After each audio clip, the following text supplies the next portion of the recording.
Hey, salut à toi jeune shinobi. Sache que je suis désormais sur la plateforme Tipeee. Si tu le veux bien, je vais te confier une mission de rang S. Tu peux regarder un à plusieurs clips musicaux gratuitement par jour sur mon Tipeee. Cela me rapportera entre 6 à 18 centimes. Mais si aujourd'hui vous êtes plusieurs centaines de milliers de shinobi à participer à la mission pour m'aider, cela boostera complètement notre aventure pour nos futurs projets. Sache en tout cas que mon Tipeee est en description. J'espère que tu acceptes notre mission de rang S.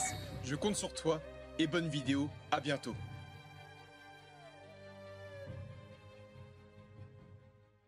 Et donc salut à toutes et à tous, le dernier chapitre de Boruto a été traduit enfin en français. Je viens de le lire, il va donc de sortir en même temps dans la journée sur Japscan, Yearscan et donc tous les sites de Scantrad. Mais n'oubliez pas, achetez quand même les tomes en librairie française. C'est ce qui va aussi aider nos petits mangaka, scénaristes aussi japonais à vivre, les maisons d'édition françaises à vivre. N'oubliez pas que la France est le deuxième pays consommateur de manga, je le répète assez souvent mais c'est quand même assez important. Donc lisez les scans mais achetez également les mangas. Moi j'ai les 72 tomes de Naruto, j'ai les 5 tomes de Boruto, j'ai tous les romans, j'ai même des figurines à côté de Naruto. Mais voilà, c'est important de lire les scans mais achetez quand même les mangas en librairie. Merci pour le message dans ma poche. Alors oui, le chapitre 31 est juste phénoménal sur plein de points. Le fait que Kawaki soit complètement effrayé lorsqu'il voit Delta, alors qu'habituellement c'est un peu le mec dur à cuire qui fait vraiment, mais vraiment le mec face à Boruto, face à Naruto, un peu la force de tête. Là il est complètement effrayé, il perd tous ses moyens rien qu'en voyant Delta. On voit un Naruto, le 7ème Hokage, qui est même connu au sein de l'organisation Kara, qui est elle-même liée à Otsutsuki, et ça c'est hyper important et classe pour Naruto de voir qu'un personnage comme lui est connu sur une organisation méchante et tout, c'est franchement hyper classe. Le fait par exemple que l'Akatsuki connaissait de base Naruto était le fait qu'il soit le Jinchuriki de Kurama, le 9ème des moins que. Mais je pense que Naruto n'aurait jamais eu Kurama, il n'aurait jamais forcément été connu. Aujourd'hui, Naruto est connu pour une organisation, non pas parce qu'il a Kurama, mais parce que voilà, c'est devenu un ninja de renommée. Il n'est pas seulement renommé par son village ou par les autres nations pour la guerre qu'il a fait, mais il est renommé pour son talent, pour ses prouesses, pour son pouvoir. Et ça c'est hyper classe, on est sur le summum de son évolution et ça c'est vraiment hyper classe. On apprend également que le corps donc de Delta est bel et bien un outil scientifique ninja à part entière. Je dis bien à part entière car oui, ma théorie c'est vraiment avérée bonne. Delta est donc une cyborg qui a plus ou moins été modifiée par Amado je pense. Alors pourquoi je dis tout ça? Donc c'est plusieurs mélanges de scans et d'indices à droite à gauche. On sait tout d'abord que Ao a lancé un genjutsu sur Katasuke et donc qu'il aurait volé les plans en gros à Konohagakure des outils scientifiques ninja. Dans l'anime, d'après ce qu'on peut observer, c'est surtout Kashin Koji qui intervient dans le laboratoire de Katasuke pour voler les plans. On voit qu'il y a la capuche, il y a le petit bouc et tout.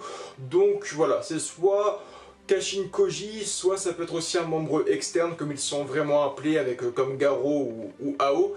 Mais voilà, on apprend de ça donc que les plans scientifiques ninja, les outils scientifiques ninja ont donc été volés surtout grâce à Ao pour Amado et que Amado aujourd'hui s'en sert pour accroître la puissance de Kara via les marionnettes qu'on a vues, via un Ao qui avait donc un corps beaucoup plus puissant aussi, même si Ao a surtout été fabriqué et soigné grâce à Katasuke. Mais voilà, je pense que le fait qu'on voit Delta et tout avec voilà vraiment ce corps un peu outil ninja, c'est le fait que ça vienne de Amado tout simplement. Alors non, le corps de Delta n'est pas 100% robotique ou outil scientifique ninja, c'est seulement quelques parties de son corps comme elle le dit elle-même. Donc elle a ses yeux, donc qui sont des outils scientifiques ninja comme la greffe de Naruto. On sait que Katasuke a créé une greffe à Naruto capable d'absorber le ninjutsu. On voit que lorsque Naruto fait du Suton Raiten, il met sa main dans le mur, il absorbe tout le ninjutsu et ça le digère. C'est un peu comme le digérer, le stocker en lui, on ne sait pas trop comment c'est fait d'ailleurs. Mais on voit que là c'est la même chose. Là où c'est la greffe de Naruto qui absorbe le ninjutsu, aujourd'hui c'est les pupilles de Delta qui ont la même capacité que la main donc, de Naruto. C'est les pupilles qui vont absorber le Rasengan. Donc ses yeux ont la capacité d'absorber le ninjutsu, ses yeux peuvent être reliés à son drone dans son dos, car oui, son dos est équipé d'un drone espion, et ses jambes sont des propulseurs, des lames, des sortes d'épées, et donc des grosses carapaces beaucoup plus dures qui peuvent se mouvoir dans le sol et ressortir bien plus loin pour attaquer donc les shinobi ennemis. Normalement, c'est des premières capacités que l'on voit de Delta. Je pense qu'elle a sûrement un lien aussi avec ses bras ou autre.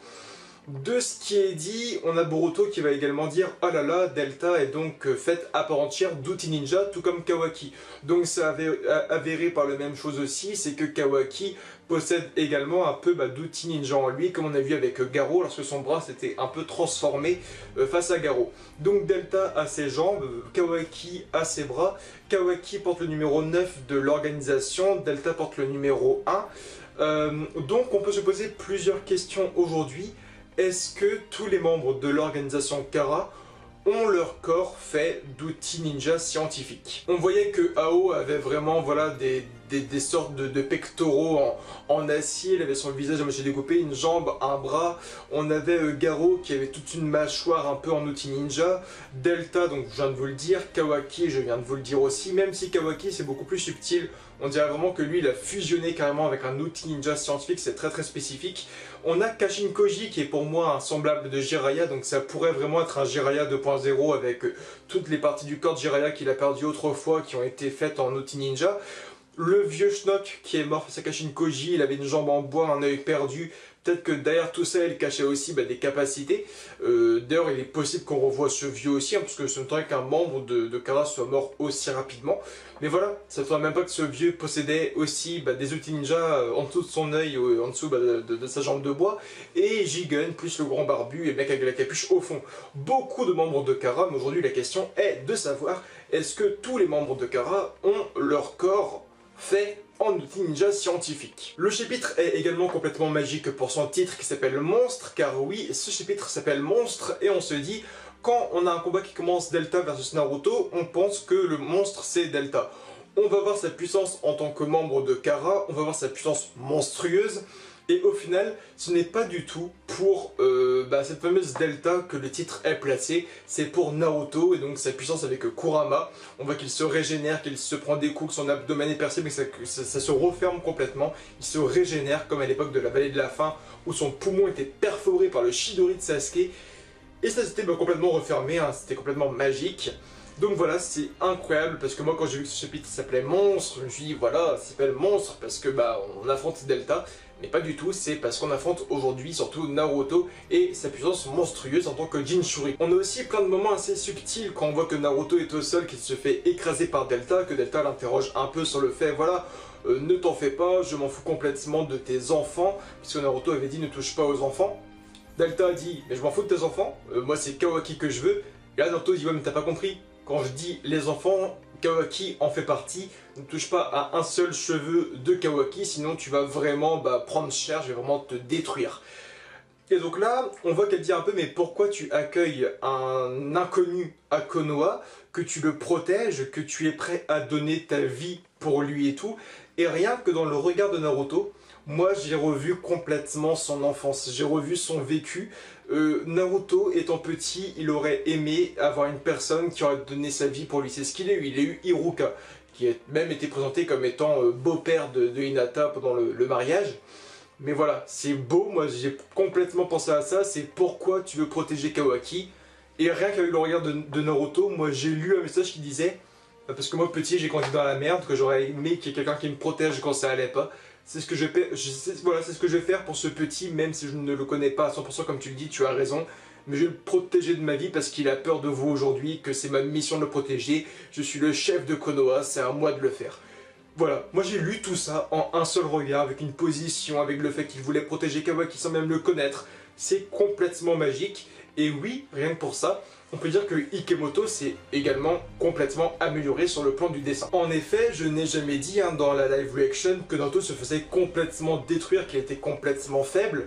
Naruto faisait complètement, donc en effet, exprès de se faire battre par Delta, parce qu'il voulait se mettre lui-même dans une position de faiblesse pour que Delta prenne un peu l'avantage, et que Delta donne un peu des infos sur Kara et tout.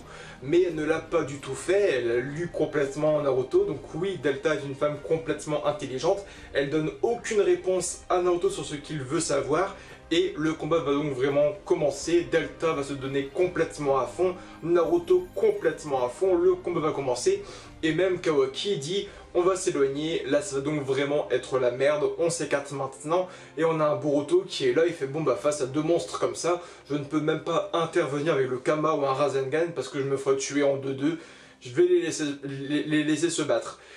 Là, on pense aussi au combat avec Gatai Momoshiki, parce que même si c'était un dieu qui avait fusionné avec l'un de ses semblables Otsutsuki, Boruto avait quand même participé au combat, il avait balancé un Rasengan furtif qui avait sauvé les 5 Kage, il a quand même mené le coup final à un dieu, il a tué un dieu, mais aujourd'hui face à Delta, il se dit, elle, j'y vais pas.